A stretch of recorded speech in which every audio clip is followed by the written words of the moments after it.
కింద ఏ రకంగా నలిపివేశారో, ఛిద్రం చేశారో ప్రజాస్వామ్యాన్ని మనం చూసాం. ఆఖరికి ఎన్నికల కమిషన్ కూడా అంటే బ్రహ్మాండంగా చదువుకుని ఐఏఎస్లు పాస్ అయి రాష్ట్రంలో ఐఏఎస్లో అత్యున్నత పదవులు కూడా అనుభవించి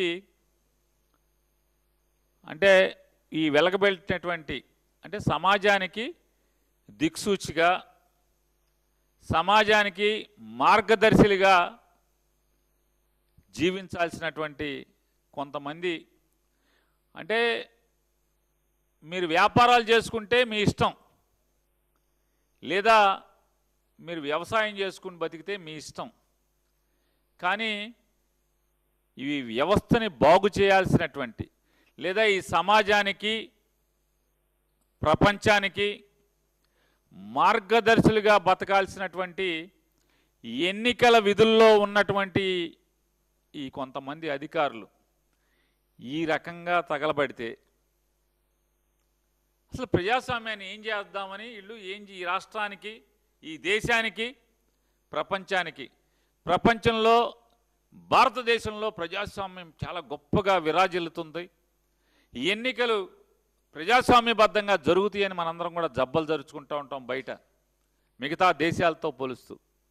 ఇదివరకు బీహార్ని ఇంకొక రాష్ట్రాన్ని వేలుపెట్టి చూపించి అందరం మాట్లాడేవాళ్ళు పాత రోజుల్లో. అక్కడ ఎన్నికలు జరగవు సరిగ్గా, ప్రజాస్వామ్యం బతకదు, తుపాకీ రాజ్యం నడుస్తుంది, కాకీల క్రీనీడలో ప్రజాస్వామ్యం అక్కడ బతికే పరిస్థితి లేదు అనేటువంటి అనేక పుంకాలుగా మనకు నీతులు చెప్పేటువంటి పేపర్లు రాశాయి. కానీ వాళ్ళ చూసాం ఎన్నికల్ని ఏ రకంగా అపహాస్యం చేస్తూ వస్తూ. అసలు ఓటర్ అనేవాడు ఎవరైతే పులివెందుల రూరల్ మండలంలో ఉన్నటువంటి 5 గ్రామాల్లో ఓటర్ అంటే ఓటు హక్కు కలిగినటువంటి ఓటరు పోలింగ్ స్టేషన్కి వెళ్లకుండా ఎన్నికల ప్రక్రియ పూర్తి చేస్తారు. అసలు డ్రామా ఎంత అంటే స్క్రిప్ట్ అదొక సినిమా డైరెక్టర్ గారు రాస్తే ఎలా అయితే షూటింగు, సీక్వెల్సు, ఎడిటింగ్లు ఎలా చేస్తారో జాగ్రత్తగా అదే రకంగా మళ్ళీ 2 చిన్న గ్రామాలను తీసుకుని రీఎలక్షన్ అంటే మళ్ళీ ఎన్నిక జరుపుతామని చెప్తారు. ఈ తంతు చూసి వాళ్ళ నిన్న జగన్మోహన్ రెడ్డి గారు మీడియా ద్వారా ఈ సమాజాన్ని సర్వనాశనం చేస్తున్నటువంటి, ప్రజాస్వామ్యాన్ని కూనీ చేస్తున్నటువంటి నారా చంద్రబాబు నాయుడు ప్రభుత్వానికి అంటే ఆ ఎన్నికల్లో ఏం జరిగిందో రాష్ట్ర ప్రజానికానికి కళ్ళ కట్టినట్టు ఆధారాలతో సహా చూపిస్తూ ఆయన ఈ ప్రభుత్వాన్ని నాకు ఈ సమాధానం చెప్పండి అని ఛాలెంజ్ చేశారు. ఆ ఛాలెంజ్ లేట్కి సమాధానం చెప్పకుండా దాంట్లో ఆయన చెప్పారు, జగన్మోహన్ రెడ్డి గారు, ఎస్ మేము న్యాయస్థానాన్ని ఆశ్రయిస్తున్నాం ఈ ఎన్నికల మీద, మరీ ప్రత్యేకించి పులివెందుల జెడ్పీటీసీ అలాగే ఒంటిమిట్ట జెడ్పీటీసీ ఈ 2 ఎన్నికల మీద మేము న్యాయస్థానాన్ని న్యాయం కోసం అర్థించడానికి వెళ్తున్నాం, కోర్టు మెట్లెక్కబోతున్నాం అని చెప్పి ఆయన నిన్న చెప్పారు. వెంటనే మళ్ళీ స్క్రీన్ ప్లే మార్చుకున్నారు. అంటే పులివెందుల జెడ్పీటీసీ ఎలక్షన్ ఒకే రౌండ్లో మొత్తం కౌంటింగ్ అయిపోవాలంట. అంటే కోర్టు తలుపులు తెరిచేప్పటికీ, కోర్టు తాళాలు తీసి బూజు దులిపి జడ్జి గారు కుర్చీలో కూర్చునేప్పటికీ ఎన్నికైనట్టుగా ఈ ఎన్నికల పత్రం ఇచ్చేసేయాలి.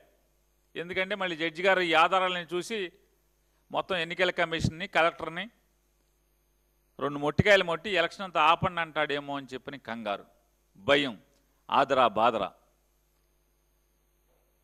అంటే ఎన్నిక అయిందని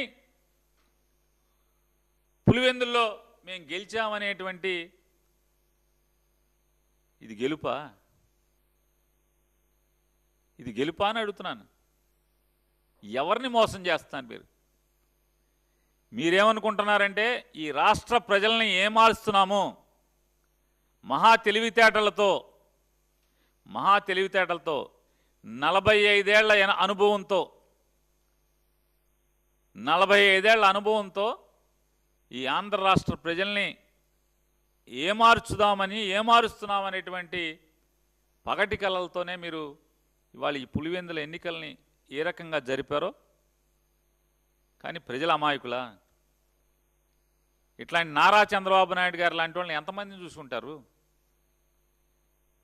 ప్రజలు ఎప్పటికీ అమాయకులు గారు. మీరెన్ని మసిపూసి మారేడుకాయలు చేసి ప్రజలకి చూపిద్దాం అనుకున్నా, పులివెందుల్లో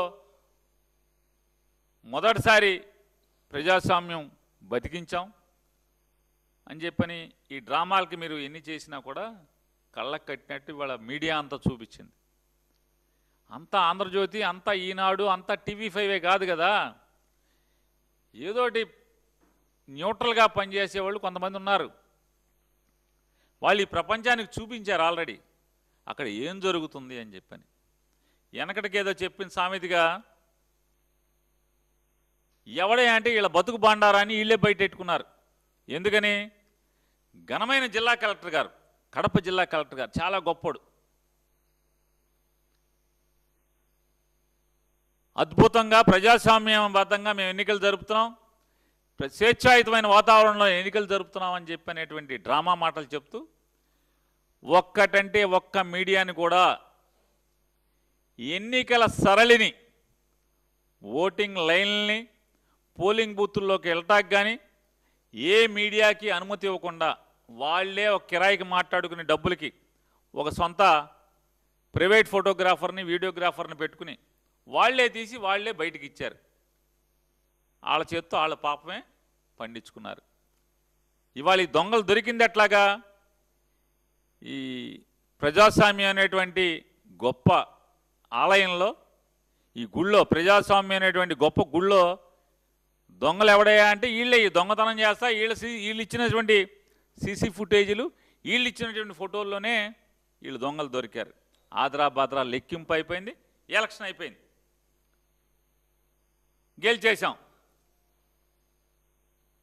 దాంట్లో ఇక తంతు మామూలుగా లేదు, చాలా చాలా తంతులు చేశారు. నిన్న మేము నారా చంద్రబాబు నాయుడు గారిని నీ 45 ఏళ్ళు 50 ఏళ్ల అనుభవాన్ని ప్రశ్నిస్తున్నాం. జగన్మోహన్ రెడ్డి గారు నీకంటే చిన్నవాడైనటువంటి 5 సంవత్సరాలు మాత్రమే ముఖ్యమంత్రిగా ప్రభుత్వాన్ని నడిపిన అనుభవంతో కేవలం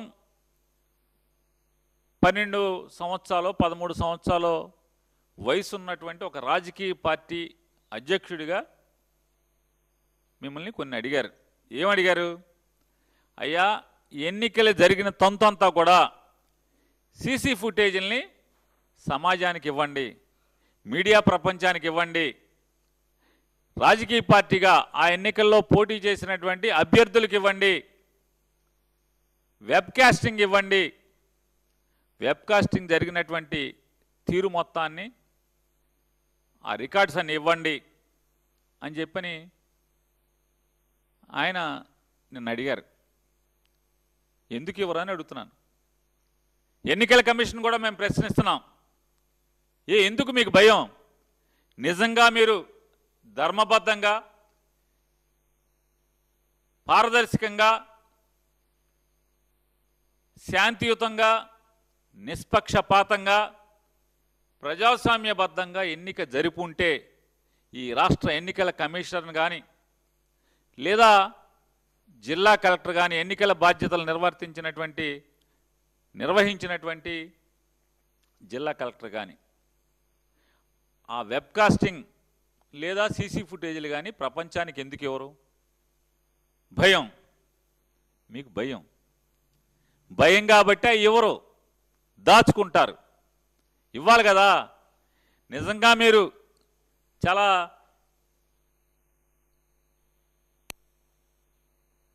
ఇంకా లోకేష్ గారు, కలెక్టర్ గారు, వీళ్ళందరూ చాలా ఉన్నాయి. మన జిల్లా కలెక్టర్ గారి బండారం ఏంటయ్యా అంటే, ఆయన బండారం మాట్లాడే ముందు ఒక్కసారి జగన్మోహన్ రెడ్డి గారు మిమ్మల్ని కొన్ని ప్రశ్నలు అంటే మాకు ఈ సమాచారం ఇవ్వగలరా మీరు, నేను ఛాలెంజ్ చేస్తున్నానని చెప్పారు. జగన్మోహన్ రెడ్డి గారు అడిగేటువంటి సమాచారంలో సాక్షాత్తు జిల్లా కలెక్టర్ రెండు చేతులు ఆయన జేబుల్లో పెట్టుకుని స్టైల్గా టక్కు చేసుకుని చొక్కాని ప్యాంట్లోకి తోసి 2 చేతులు జేబుల్లో పెట్టి ఆయన ఓటింగ్ పరిశీలిస్తుంటే ఆ నుంచున్న వాళ్ళు ఎవడో జగన్మోహన్ రెడ్డి గారు అడిగాడు,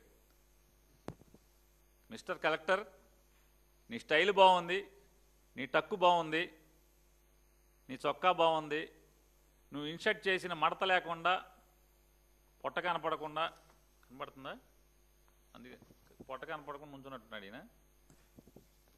సరే మీకేముంటే మాకు అనవసరం, మీ కళ్ళ ముందు దొంగ ఓట్లు వేస్తా, దొంగ ఓటర్లు దొంగలు ప్రజాస్వామ్యం అనేటువంటి గుళ్ళో దొంగతనం చేస్తున్నటువంటి, మామూలుగా దేవుడి గుళ్ళో తీర్థపు గిన్నె తీర్థపు చెంచా గుళ్ళో గంటలు ఎత్తికే దొంగలు ఎట్టా ఉంటారో ఈ ప్రజాస్వామ్యంలో దొంగోట్లు వేస్తున్నటువంటి ఈ దొంగలు ఎవరు, ఇదిగో వీళ్ళు మేము పలానా అని చెప్తున్నాం. ఆల్రెడీ జగన్మోహన్ రెడ్డి గారు చెప్పినటువంటిది. కలెక్టర్ గారు ముందు నుంచున్నటువంటి వాడు ఒకటి పేరు దస్తగిరి, తండ్రి పేరు నాగన్న, ఇంటి నంబర్ 1/10, వయసు 36 ఏళ్ళు, జమ్మలమడుగు అసెంబ్లీ కాన్స్టిట్యున్సీ. మరి ఈ ఎట్టా ఓటేస్తున్నాడు కలెక్టర్ ఎదురుగుండా, కలెక్టర్ విట్నెస్ పక్కన కలెక్టర్ గారు ఎదురుగుండా ఉంచున్నాడు రెండోవాడు సందీప్ కుమారు తిప్పిరిపాటి, తండ్రి పేరు గంగరాజు, ఇంటి నెంబర్ 1/111, వయసు 25 ఏళ్ళు, ఓటర్ ఐడి కార్డు నెంబర్ కూడా ఉంది RGS 091663137. ఆయనది ఆ నియోజకవర్గం కాదు, ఆయన ఓటేస్తున్నాడు జమ్మలమడుగు నుంచి వచ్చి. అంటే సాక్షాత్తు జిల్లా కలెక్టర్ ముందు ఓటేస్తున్నటువంటి ఈ ఇద్దరు దొంగ ఓట్లు గుళ్ళో ఎలా అయితే ఇత్తడి చెంబుల కోసం ఇత్తడి గంటలను ఎత్తికెళ్తాకు వచ్చే దొంగలు ఎట్టా ఉంటారో అలాగే ప్రజాస్వామ్యం అనేటువంటి ఆలయంలో దొంగతనానికి వచ్చినటువంటి గుళ్ళో గంటలు ఎత్తికి వెళ్ళేవాళ్ళలాగా, గుళ్ళో తీర్థపు గిన్నె ఎత్తికి వెళ్ళేవాళ్ళలాగా, ఈ గుళ్ళో శటగోపాలు ఎత్తికెళ్ళేవాళ్ళు ఉంటారు, వాళ్ళలాగా వీళ్ళు వచ్చారు పక్క ఊరు నుంచి, పక్క నియోజకవర్గం నుంచి. వీళ్ళ పరిస్థితి ఎందుకు, కలెక్టర్ ఎదురుగుండా కలెక్టర్ విట్నెస్గా ఉండగా వీళ్ళు ఎలా ఓటేస్తున్నారు, సమాధానం చెప్పరు. అలాగే లైన్లో నుంచున్న అతను, లైన్లో ఉంచిన వాళ్ళందరూ దొంగ ఓటర్లే, దాదాపుగా 90% మంది దొంగ ఓటర్లే. వాళ్ళలో మేము ఒకటి మర్చుకు గుర్తించి చెప్పాం, మర్రి ప్రకాశం, తండ్రి పేరు మర్రి కృష్ణ, ఇంటి నెంబర్ 7/5, జమ్మలమడుగు నియోజకవర్గం, ఆ ఊరు పేరు నవాబుపేట, మైలవరం మండలం. ఎందుకు వచ్చాడు లైన్లోకి, ఎట్టా వచ్చాడు, ఓటు ఎట్టా వేశాడు, ఎవడు ఓటేశాడు అంటే ఎవరి తరపు ఉన్నటువంటి ఓటుని వీడు దొంగతనం చేయడానికి వచ్చాడు.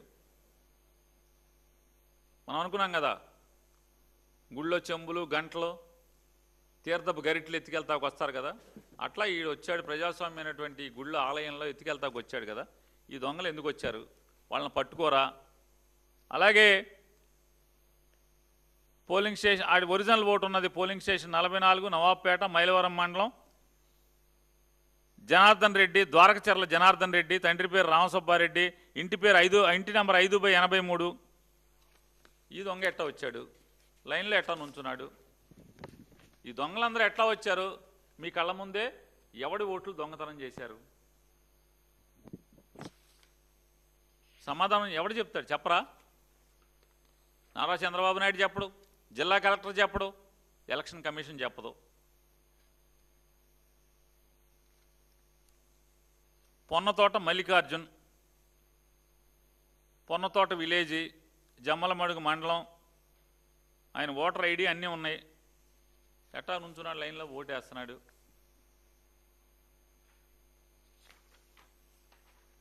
ఈ దొంగలందరూ ఎవరు? గుళ్ళో గంటలు దొంగతనం చేసేవాళ్ళలాగా వచ్చి కొన్ని గుళ్ళో అన్న రాత్రిపూట వచ్చి దొంగతనాలు చేస్తారు. గుళ్ళో గంటలకి, తీర్థపు గిన్నెలకి, తీర్థపు గరిట్లకి, లేకపోతే శటకోపానికి ఎత్తుకెళ్తాకి రాత్రిపూట వస్తారు. కానీ వీళ్ళు పగలు వచ్చారు కదా, పగలు మిట్ట మధ్యాహ్నం పోలీసులు ఎన్నికల అధికారులు ఉండగా ఎలా వచ్చి ఎలా ఓటేశారు? వీళ్ళందరూ బరి తెగించి లైన్లో ఎటా నుంచున్నారు. ఈయన జగన్ గారు అడిగారు కదా, మారెడ్డి చిన్నపుల్లారెడ్డి ఈ సప్పగీడే సర్పంచ్, కర్మలవారిపల్లెం గ్రామ సర్పంచ్, ఎంత బరి తెగించారు చూడండి. జగన్మోహన్ రెడ్డి గారు చెప్పారు, పాత రోజుల్లో చంబల్లో ఇట్లా ఉండేవాళ్ళు పట్టపక్కలే వచ్చి దోసుకెళ్ళిపోయేవాళ్ళు అని చెప్పాను. వాళ్ళకి వీళ్ళకి తేడా ఏముందని చెప్పి నేను అడుగుతున్నాడు అని చెప్పి అడిగారు. ఎవడు సమానం చెప్పరా? మీరు ఊరికే ఊరేగింపులు చేసుకుంటారా? ఈ లైన్లో ఉంచిన వాళ్ళు వీరికి ఏ సమాధానం చెప్పకుండా కోర్టు కనుక గబాలను స్టే ఇచ్చేస్తుందేమో అని చెప్పని అడావుడిగా సాధారణంగా జడ్పీటీసీ ఎన్నిక ఏదన్నా జరిగితే 4 రౌండ్లో 5 రౌండ్లో తాపీగా 3 టేబుల్లో 4 టేబుల్లో వేసి చేస్తారు. కాబట్టి పాత ప్రొసీజర్స్ తీసుకోండి. కోర్టు తాళాలు తీసేలోపు, కోర్టు మొత్తం ఊడిసేలోపు, జడ్జి గారు వచ్చి కూర్చునే లోపు మొత్తం అయిపోవాలి. అయిపోతే ఎవరిని? ఈ రాష్ట్ర ప్రజల్ని కాదు మీరు మోసం చేసేది, మిమ్మల్ని మీరు మోసం చేసుకుంటున్నారు. ప్రజాస్వామ్యాన్ని కూనీ చేస్తున్నారు. మీ కార్యకర్తలే నమ్మట్లా. రాష్ట్ర వ్యాప్తంగా కడప జిల్లాతో సహా మిమ్మల్ని మీ వెనకాల తిరిగి మీ జెండా మోస్తున్నటువంటి కార్యకర్తలే అది ప్రజాస్వామ్యబద్ధంగా జరిగిన ఎన్నిక అని చెప్పిన వాళ్లే నమ్మట్లా. ఇంకెవరిని నమ్మిస్తారు మీరు? తండ్రి కొడుకులు ఇద్దరు మోసం చేసుకోవాలి మిమ్మల్ని మీరు. తండ్రిని కొడుకు మోసం చేయాలి, కొడుకుని తండ్రి మోసం చేయాలి. నాన్న బాగా చేశాను నాన్న, మనం బాగా గుద్దేసుకున్నాం నాన్న, గెలిచేశాను నాన్న, జగన్ ఓడిపోయాడు నాన్న, మొదటిసారి పులివెందుల్లో ఎలక్షన్ జరిగినాయి నాన్న, ఇంతవరకు ఎప్పుడు ఎలక్షన్ జరగలేదని చెప్పని తండ్రి ఏమో కొడుకేమో తండ్రికి స్వీట్ తినిపించాలి. తండ్రి ఏమో నిజం నాన్న, అసలు మన ఇద్దరం నాన్న లోకేష్ మన ఇద్దరం కలిసి అసలు 30 ఏళ్ళకి ప్రజాస్వామ్యాన్ని బతికిచ్చేసాం, అసలు పులివెందుల్లో ఓటింగ్ చేయించామని చెప్పని మీరు తండ్రిని కొడుకు మోసం చేయడం, కొడుకుని తండ్రి మోసం చేయాలి తప్పితే మీ మాటల్ని కార్యకర్తలే నమ్మట్లేదు. ఇంకెవరు నమ్ముతాడు? ఈ రాష్ట్ర ప్రజలు నమ్ముతారా? ఇవాళ మీ వీడియోలు మీరేదైతే తీసిచ్చారో ఏ టీవీ వాడిని వెళ్ళనివ్వకుండా ఆఖరికి మీ ఆంధ్రజ్యోతి TV5 వాడిని కూడా లోపలికి వెళ్ళనివ్వాల, ఈనాడు వాడిని కూడా లోపలికి వెళ్ళనివ్వాల, TV9 ఎన్టీవీ ఏ ఛానల్లో BRK RK ERK ARK లోపల లేదు, బిగ్గు లేదు, స్మాలు లేదు. కేవలం మీరు డబ్బులు ఇచ్చి కిరాయికి పెట్టుకున్నటువంటి కెమెరాని ఫోటోగ్రాఫర్ని ఇద్దరిని హైర్ చేసినటువంటి వాళ్ళిద్దరితో మీరు తీయించి మీరు ఇచ్చినయే ఈ ఫోటోలన్నీ. మీ దొంగతనం ఎక్కడ దొరికిందంటే ఈ రకంగా దొరికేశారు. మీరు ఇచ్చిన వీడియోలు, మీరు ఇచ్చిన ఫుటేజీలు